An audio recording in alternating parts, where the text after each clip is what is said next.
Hello दोस्तों, स्वागत है आप सभी का टमेटो जीएफएक्स में। और आज हम बात करने वाले हैं हमारे नेक्स्ट टूल के बारे में, जो कि है डायरेक्ट सिलेक्शन टूल। तो चलिए शुरू कर। Welcome back to the magical world of Illustrator. और आप यहाँ पे देख सकते हैं कि सिलेक्शन टूल हम यहाँ पर फाइंड कर सकते हैं, और डायरेक्ट सिलेक्शन टूल इसी के जस्ट पास में हमें मिलेगा। एंड यहाँ पर अगर हम राइट क्लिक करते हैं तो हमें डायरेक्ट सिलेक्शन में भी ड्रॉप डाउन में दो टूल्स मिलेंगे, जो कि है एक है डायरेक्ट सिलेक्शन टूल और दूसरा है group selection tool. First of all direct selection tool के बारे में बात कर लेते हैं, जिसका शॉर्टकट है ए।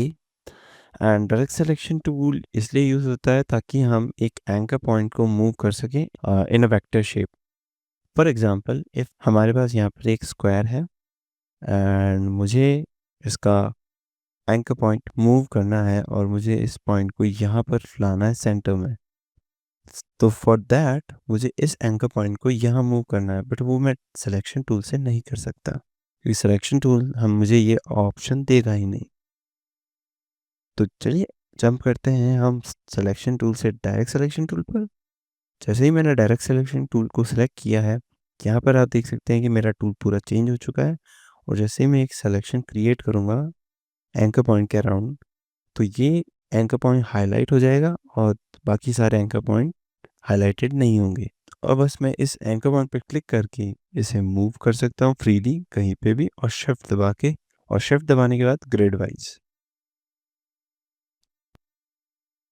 एंड ऑल्सो अगर मुझे एक स्पेसिफिक कॉर्नर को ही राउंड करना है तो मैं वो भी कर सकता हूँ यहाँ पे, क्योंकि ये टूल मुझे वो भी ऑफर करता है।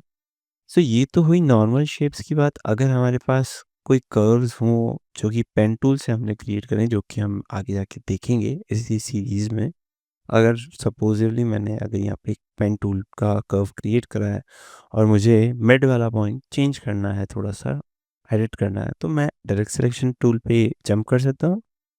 एंड मैं यहाँ पे उनके बेजर पार्ट्स को चेंज कर सकता हूँ, जो कि एक ऑप्शन दिया जाता है इलस्ट्रेटर की तरफ से हमको।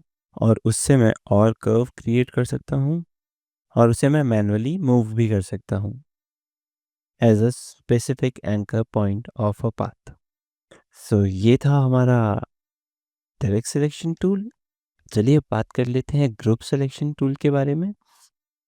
जो ग्रुप सिलेक्शन टूल होता है, अगर मान लीजिए मैंने इन दोनों चीज़ों को ग्रुप कर दिया है, अगर मैं नॉर्मल सिलेक्शन टूल से इनमें से किसी एक ऑब्जेक्ट को मूव करना चाहूँगा तो वो नहीं होगा, क्योंकि ये दोनों ग्रुप्ड ऑब्जेक्ट हैं। अगर मुझे इनमें से किसी को मूव करना है तो मुझे इन पे डबल क्लिक करना होगा, फिर मुझे ऑप्शन मिलेगा एक आइसोलेशन मोड का। आइसोलेशन मोड में जाने के बाद में मैं इन ऑब्जेक्ट्स को मूव कर सकता हूँ, बट ये काफ़ी लेंदी प्रोसेस है।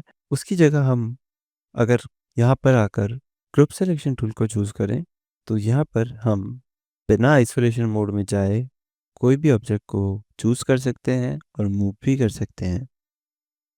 अगर ये चीज़ आप डायरेक्ट सिलेक्शन टूल से करने जाएँगे तो आप सिर्फ़ एक एंकर पॉइंट को या एक पाथ को ही चूज़ कर पाएँगे। जैसे कि मैं यहाँ पे देख सकते हो आप, मैं यहाँ पे आपको चूज़ करके बता देता हूँ। आप सिर्फ़ एक पाथ को चूज़ कर पाएँगे या एक सेगमेंट को चूज़ कर पाएँगे। बट आप मान लीजिए एक ग्रुप में एक पूरे ऑब्जेक्ट को चूज़ करना चाहते हैं, तो आप यहाँ पर ग्रुप सिलेक्शन टूल को यूज़ करेंगे और उससे आप नॉर्मली मूव कर सकते हैं। तो that's it about selection tools and group selection tool. बाकी के टूल्स भी अब इसी सीरीज़ में आते रहेंगे, और stay tune for that and take care.